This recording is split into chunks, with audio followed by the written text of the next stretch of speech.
예, 11시 20분 지나고 있습니다. 오후장 매매를 준비하는 터닝포인트 시간입니다. 전체적으로 힘은 좀 없지만 다행스럽게 조금씩 올라오면서 낙폭을 줄이는 그런 흐름들입니다. 네, 오늘 오후장 터닝포인트는 두 분 함께합니다. 유니스토리 자산운용 김장렬 본부장 오셨고요. 경제 유튜버 테이버 작가 함께합니다. 어서 오십시오. 네, 안녕하십니까. 고민들이 있는 시장인데요. 터닝포인트 하나씩 포인트 확인하겠습니다. 첫 번째는요. 예, 미국장은 신고가고 잘 가는데 국내 증시는 이렇게 부진합니다. 네. 금투세, 트럼프 영향, 또 뭐가 있죠?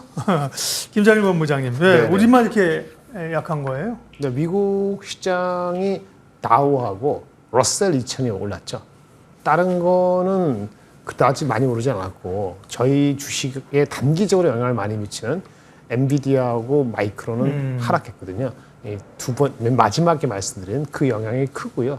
미국은 러셀 2000에서는 중소은행주도 많고 금융 규제 완화, 그 다음에 바이오, 헬스 이런 비중도 높잖아요. 저희는 이제 그런 비중이 차이가 있기 때문에 좀 보시면 바이오라든지 이런 화장품 올라갈 겁니다. 근데 그런 비중이 작잖아요, 시가총액. 그러니까 전체적으로는 장은 하이닉스, 삼성전자 버티는 정도고 하이닉스 빠지고 소부장제 빠지고 2차는 잘 모르겠습니다만 그렇게 되니까 주가가 전체적으로 전체적으로는 못 가고 순환매 비슷한 것이 우리가 하루 이틀 늦게 반영하는 그런 모양새를 보이고 있는 것 같습니다. 네.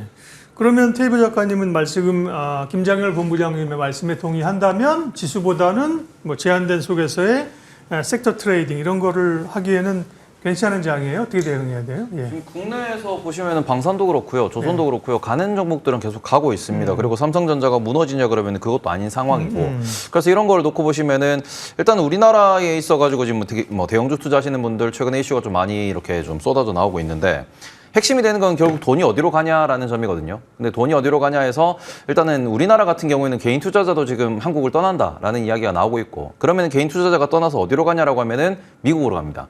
근데 미국 주식에 대해서 전 세계 사람들이 지금 다 미국 주식을 중심으로 투자를 하고 있다 보니까 이런 부분에서는 미국이 빠지지 않는 이유는 결과적으로 전 세계 사람들의 돈이 모이기 때문이고 우리나라 증시가 지금 외국인들에 의해서 좌지우지되는 이유도 결국에는 외국인들의 수급이 가장 강하기 때문이다. 그러니까 돌이켜봤을 때 2020년도 연말, 2021년도 연초 보시면은 삼성전자가 9만 원까지 치고 올라가는 그 힘은 결국 개인이 만들어냈었거든요. 돈이 있으면 올라갈 수 있는 시장이고 그만큼 관심이 있어야 올라갈 수 있는 시장인데 지금은 그러한 모멘텀이 없다 보니 이런 트럼프 이슈에 의해 가지고 조선이나 방산 그리고는 실적이 나오는 그런 섹터들이 좀 등락을 보이는 그 정도의 움직임이고 삼성전자 같은 경우에는 올해 이번 달 말에 있을 세부 실적 발표에서 좀 더 디테일한 이야기를 해줘야 그리고 어제 또 대만에서 나왔던 그런 HBM에 대한 소식들에 대해서 좀 더 디테일하고 구체적인 얘기를 해줘야 시장에서 좀 더 위쪽으로 바라보지 않을까 이렇게 생각하고 있습니다. 네. 이렇게 무너지는 장은 아니다. 트레이딩 할 수 있는 장이다. 이렇게 보신다는 거죠? 네. 네. 자, 시장은 어쨌든 고민이 있는 거는 팩트입니다. 올라가는 게 좀 제한적이기 때문에요. 시장 전략부터 세워봤고요. 다음 터닝 포인트 섹터 이야기할게요. 네. 흔들리는 엔비디아뿐만 아니라 기술주들이 사실 많이 올랐지 않습니까? 조정받다 보니까 국내 반도체주의 영향이 있어서 조정을 간다. 이제 아까 김장렬 본부장님이 우리 시장 영향도 그렇게 얘기해 주신 거고요. 그럼 반도체주를 봐야 되는데 삼성전자는 지금 약보합권인데요. 하이닉스가 4%가 밀려요. 그러다 보니까 한미반도체도 4%, 이수페타시스 비슷하고 하이닉스 계열의 주식들이 좀 많이 조정을 받는 건데요. 어떻게 해석을 해야 될까요, 김장렬 본부장님? 오늘 특별히 하이닉스 뉴스가 나온 것 같지는 않고요. 네. 어저께인가요? 네. 그때는 이렇게 루머 비슷한 게 나왔다가 아니라고 이렇게 또 확인이 됐기 때문에 오늘 뉴스 나오는 거는 엔비디아 마이크론이 빠졌어요. 한 2% 빠지고 그거 영향인 것 같고 다른 쪽을 살려다 보니까 가장 많이 오른 종목에서 가장 유동성이 높은 종목을 이제 이익 실현 밑에 사신 분들은 충분히 이익 실현이 되는 거죠. 4% 빠졌다 하더라도 그런 얘기가 되고요. 굳이 추론을 하자면 혹시 2분기 실적이 예상만큼이 아닌가라는 당연히 실적을 앞두고서 그런 얘기를 할 수 있는데 그제 나온 실적에 대한 기대치도 더 올라가지는 않았습니다만은 그거는 이제 1분기 때 재고 평가 손실 환입이 워낙 컸기 때문에 2분기는 그 정도는 아니라 해서 당초 5조 후반 6조까지 기대했다가 최근에 다시 나온 거는 5조 한 초중반인 것 같아요. 그래서 그거를 핑계로 되는지는 모르겠습니다만은 특별한 루머가 없다 그러면은 그 미국에서의 대형 반도체주가 좀 쉬어가는 거에 맞춘 거다라고 보여집니다. 그러면 이런 그 하이닉스 계열을 포함한 반도체 조종은 여전히 매수 기회입니까? 그거는 이제 다른 주식을 아까 네. 순환매에 동참할 만한 그 투자자들이 많으면은 그게 동참을 이쪽에 저가 매수를 빨리 안 하겠죠. 삼성 하이닉스 실적 나올 때까지 그렇게 되면 뭐 기간 조정이 좀 더 이어질 수도 있고 그거는 투자가들이 화장품, 바이오 또 기타 등등 조선주를 얼마나 더 사야 되는 그 자기 그 주머니에 채워야 되는 뭐죠 그 곳간이 비어 있느냐에 따라서 달라질 것 같습니다. 네. 헤이버님은 어떠세요? 그동안 뭐 하이닉스도 좋게 보셨고 삼성전자의 키 맞추기 얘기도 좀 했었는데 이제 변동성이 나오다 보니까 낙폭이 좀 크게 나오잖아요. 전반적인 반도체 전략 그 또 반도체 섹터 안에서의 상대적으로 조정받을 때 유효한 소섹터는 어디입니까?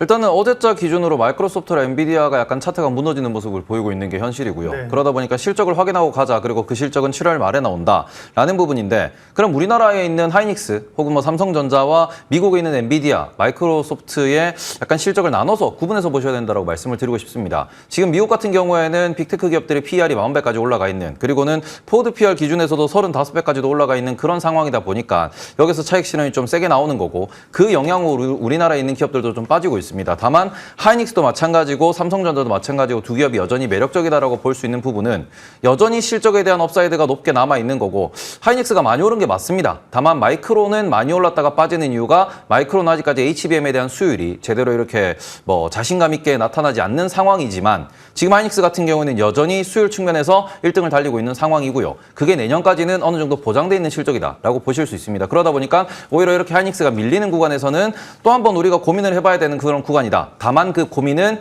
미국의 빅테크의 조정이 끝난다. 혹은 미국 빅테크가 여기서도 달린다라는 이런 뭐 숫자를 보여줄 때, 그런 수급을 보여줄 때 하이닉스가 또 강하게 반등을 할 수 있는 그런 포인트가 될 것이고 삼성전자 같은 경우는 오른 게 없는 상황에서 어제 뭐 대만 쪽에서 뉴스가 좀 나왔습니다. 그래서 HBM3가 3분기 정도에는 뭐 콜테스트 통과되고 이게 납품되는 게 아니냐 이런 얘기가 나오다 보니 그런 부분에서 삼성전자 같은 경우에는 오른 게 없는 상황에서 약간 호재성의 소문이 들려서 그런 부분이 시장의 반응을 이끌어내고 있다고 보실 수 있습니다.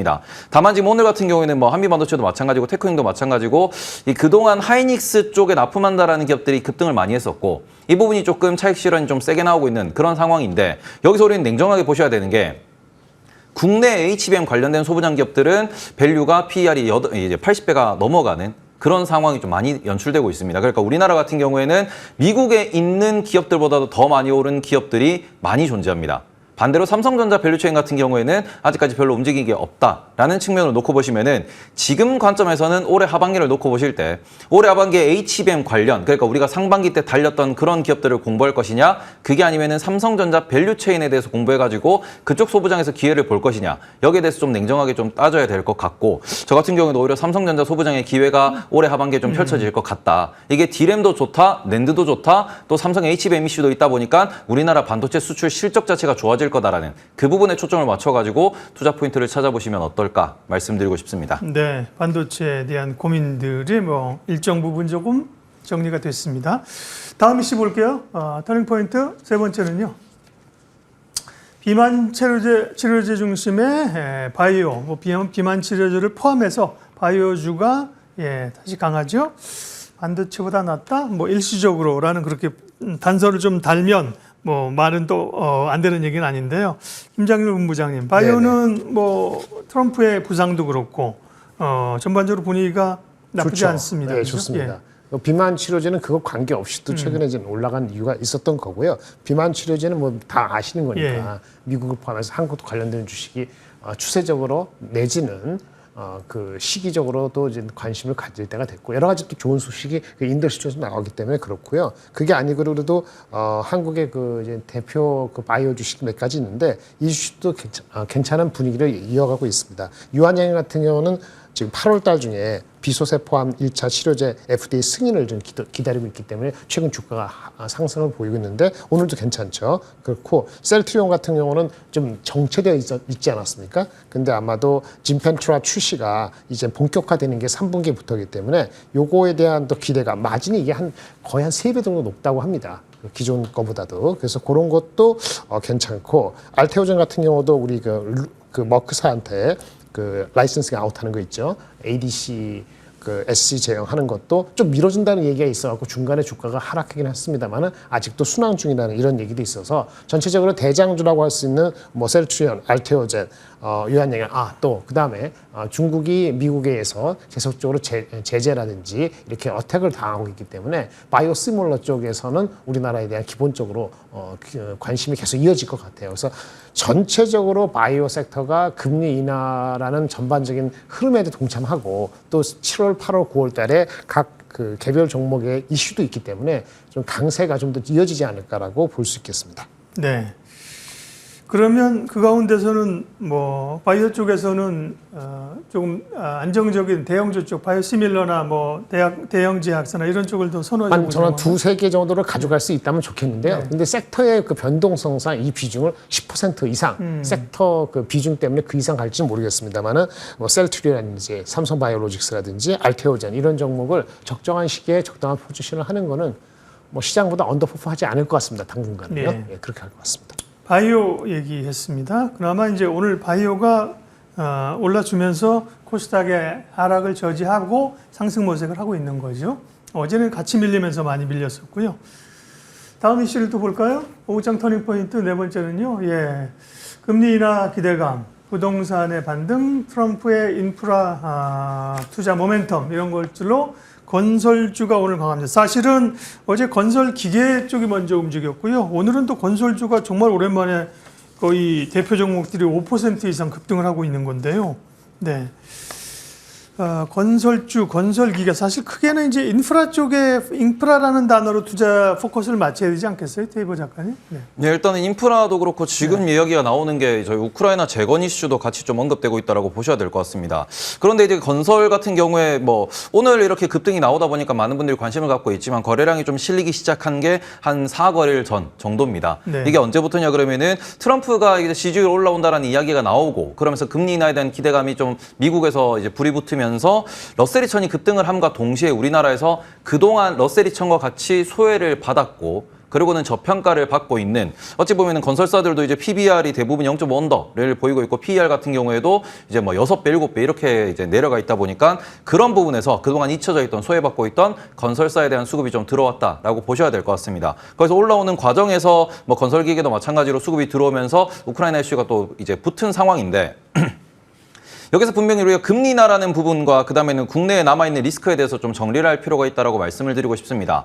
건설사 같은 경우에는 지금 뭐 현대건설이라든지 아니면 뭐 삼성엔지니어링 같이 그런 기업들 같은 경우에는 해외 중심의 매출도 있는 상황이고 그리고는 자기 자본 중심으로 거의 이제 공사를 하는 곳이다 보니까 그런 대형 건설사 같은 경우에는 계속해서 저평가다, 기회가 올 거다라는 이야기는 있었습니다. 하지만 최근에 이제 롯데에 관련돼 가지고도 계속해서 이슈가 나오고 있는 뭐 이게 새로 채권을 발행한다 그러는데 뭐 모회사가 도움을 못 준다 이런 뉴스도 최근에 나왔었습니다. 무슨 소리냐 그러면은 지금 시장이 여전히 고금리 환경에 놓여 있고 그러고는 건설에 대해 가지고 지방 같은 경우에는 미분양이 여전히 나오고 있는 상황이기 때문에 대형 건설사라고 하더라도 계속해서 신문일변의 회자가 될 만큼 지금 자금 상황이 녹록치 않은 상황입니다. 부동산 PF 같은 경우에는 언제 터져도 이상할 게 없는 상황이고 그나마 서울 아파트 가격은 반등을 하고 있지만 지방이나 그리고 서울에 있는 오피스텔 같은 경우에도 PF 이제 논란이 계속 나오고 있는 그런 모습을 보이고 있다라는 점에서는 건설사 같은 경우에는 지금은 러셀 2000과 같이 수급 플레이로 인해서 움직인다 정도 관점으로 보시는 게 어떨까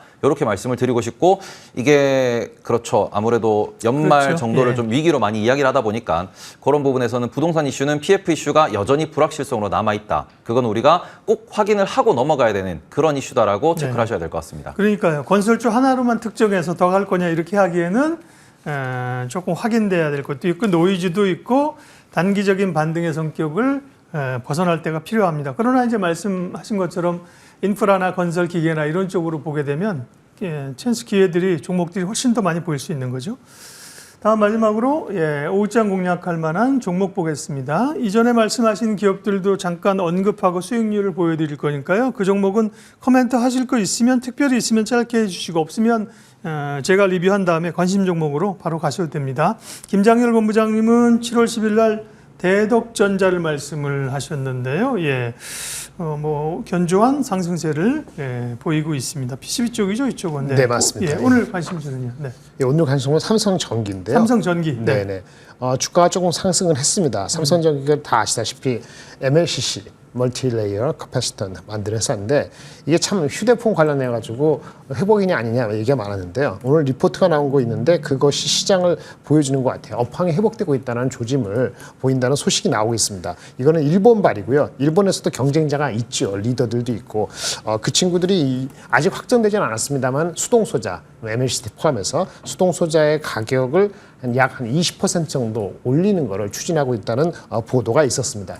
이러면은 우리도 아마도 가격을 올릴 수 있는 찬스가 있겠죠. 그래서 애널리스트들이 아마 올해보다도 내년도에 아마 그 가격과 Q를 동시에 올리는 상향 리포트가 계속 쏟아져 나올 것 같은데 오늘 그 리포트가 나왔다고 보시면 될 것 같고요. 한마디로 가격 Q 상승, P 상승이 보인다.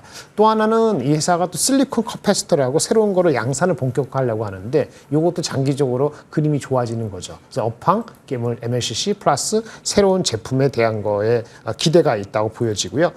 새로운 제품을 하는 이유는 실리콘 커패시터 하는 이유는 우리 전력 많이 들고 이렇게 되기 때문에 전력 효율화를 위해서 모든 부품단에서도 그런 신제품이 요구되고 있는 상황인데 그것이 좀 때가 됐다라고 보여집니다. 이렇다면 과거 대비했을 때 이 주식이 비싸다 아니면 좀 무겁다라고 했는데 오늘 좀 가볍게 가는 것 같은데요. 이렇게 되면은 항상 언더를 많이 했는데 일본의 뭐 어떤 회사 아니면 대만 회사보다 밸류에이션이 엄청 싸거든요. 반토막 이하인데 그 반토막 50% 이상의 할인율은 다소 낮아질, 좁혀질 가능성이 있다는 측면에서 다시 한번 관심을 가질 만한 시기다라고 보겠습니다. 삼성전기, 과거에 LG노텍 삼성전기 같이 갔는데요. 최근에 삼성전기가 못 갔죠. 사실은 꽤 오래 밑에서 기는 시간들이 있었는데요. 부각을 받습니다. 테이버 작가님은 지난번에 현대 로템을 미리 말씀하셨습니다. 상승률이 높아요. 근데 뭐 방산주 가운데서도 현대 로템이 발군 최근에 가장 강한 모양새를 나타내고 있는 흐름이고요. 최고가 기준으로 19% 상승입니다. 오늘 관심주 할까요? 네. 오늘 같은 경우는 약간은 좀 우리가 텐션을 낮추자라는 측면에서 금융주 하나 가져왔는데 메리츠 금융지주입니다. 메리츠 금융지주 같은 경우는 밸류업 공시도 이제 애진즉 이제 우리가 밸류업을 어떤 식으로 주주환을 어떤 식으로 하겠다라고 공시를 해놓은 상황이다 보니까 밸류업에 대해서 공시하세요 했을 때 첫 번째로 공시를 했던 그런 기업이기도 한데 일단은 메리츠 금융지주 측에서 이야기를 하는 게 우리는 꾸준히 자사주 소각을 할 것이고 그 목표 지점이 어디냐 그러면은 PER을 10배까지 끌어올리는 곳이다. 이렇게 이야기를 하기도 했고요. 제가 지금 그래도 밸류업 쪽을 올해 하반기에 봐야 된다라고 생각하는 이유는 우리가 상반기 때 같은 경우에는 조선도 그렇고 방산도 그렇고 화장품, 식품, 변압기 이런 섹터들이 쭉 올라오는 모습을 보였습니다. 근데 최근에 우리가 화장품에서도 관찰되는 게 뭐냐 그러면은 밸류에이션 부담에 대해서 이야기를 하고 있고요. 변압기 같은 경우에도 지금 HD 현대일렉트릭 같은 경우에는 여기에서 우리가 50% 100% 올라가기에는 여전히 숫자 확인이 필요하다. 라는 이야기는 나오는 그런 상황입니다. 지금 어쩌다 보니까 그러면은 상반기에 주도했던 주도주가 순환매 관점에서 하반기는 다른 섹터로 이제 좀 수급이 튈 수 있다라고 볼 수 있는데 그런 섹터 중에서 대표적으로 저는 반도체 그리고 반도체 소부장과 밸류업 이쪽이 올해 하반기에도 계속 좋지 않을까라는 생각에 여전히 우리가 PER 10배를 목표로 한다라고 이미 회사에서 제시를 한 그런 상황이다 보니까 지금 몇 배인데? 지금 7배 중반 정도, 7, 8배 정도 나오다 보니까 이런 상황에서는 그래도 업사이드가 좀 눈에 띄게 보이는 상황이고 그리고는 여전히 금리 인하에 대해서도 우리는 금융주에 대해서 조금 체크를 하실 필요가 있고 고배당주, 주주환원이 높은 기업들 같은 경우에도 금리 인하의 수혜를 받을 수 있다 보니까 그런 부분에서 우리 금융주도 좀 공부해보는 게 어떨까 싶어서 가져와 봤습니다. 그전에 사실 밸류업이나 이런 거 없을 때도 주주환원으로 제일 적극적이었던 데가 메리츠 금융입니다. 그러면서 합병하고 막 그랬었잖아요. 근데 최근에는 KB금융이나 이런 거에 비해서는 상승률이 조금 처져 있는 느낌도 있는데요. 관심 가질 기업으로 메리츠 금융주주를 말씀하셨습니다. 오후장 터닝포인트 전략과 종목 이야기했습니다. 유니스토리 자산운용 김장렬 본부장, 경제 유튜버 테이버 작가 두 분 함께했습니다. 고맙습니다.